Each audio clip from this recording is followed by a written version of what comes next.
I think all the destinations that I like are exotic. Seychelles is one of the best. My favorite destination, it will be New York. Everyone is awake 24 hours. I do love going to Bangkok. The people are so lovely. 2 hours before the flight, we check in and we go to the briefing room where all crew operating this flight will meet. We start getting to know each other and start preparing for the flight. We have something called Safe Talk. Safety doesn't just apply to the aircraft itself, it actually applies to us. So are we fit to be responsible for 400 lives? Questions are asked to the crew to make sure that they are up to standard, and all cabin crew, including myself, need to know all the answers. When you get on the plane, you see us more in a service style, but actually safety is our primary concern. If I'm doing the boarding, my major concern is to make sure that the customer is on the right flight. Customers don't understand that. They think that we're just going to show them to their seats, and they just like, I know where I'm going. Great, but it's my responsibility to make sure that you're on the right aircraft.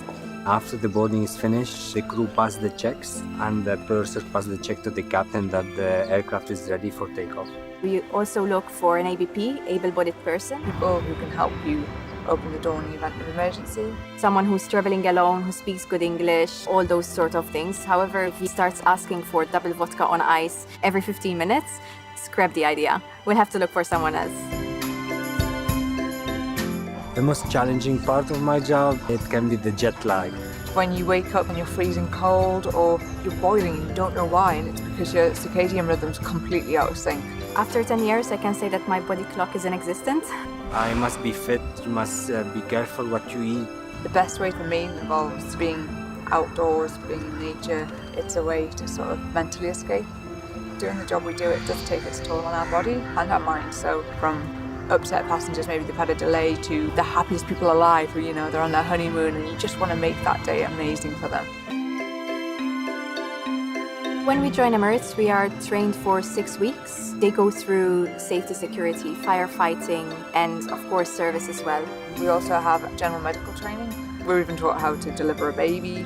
We do have situations where a customer doesn't understand the safety implications of their actions. If the customer doesn't go to their seat, of course it can delay the flight. There's a way and a way always how to say things, but as a purser, I need to be firm because unlike a restaurant situation where the customer is always right, no, safety and security. That's what we're there for, is to ensure that passengers get from A to B very safely. If we have a break on a long flight, it would be in somewhere called CRC, crew rest compartment. We have our own little bunk bed. We can close the curtain. You can sleep, you have the ice system, you can watch movie, you can listen to music. We change into our pajamas. That specifies crew at the back, so just in case we need to go out in the cabin, they know who we are. And we just relax for a bit. I, for some reason, sleep like a baby in that place. It rocks, it's like gentle rocking, and it's amazing. We always tell the customers about all the crew languages that we speak, and sometimes it's a list of 15 languages. It keeps going on, and you have customers asking, so who's the Maltese girl, or who's the Italian girl, or the Mandarin speaker? As a kid, I used to fly for vacation. I used to like it. Even now I'm working as a flight attendant. I like it more and more. Sometimes we have to be up at 3 o'clock in the morning, welcoming 300 customers on an aircraft, and we have to have a smile for every single one of them.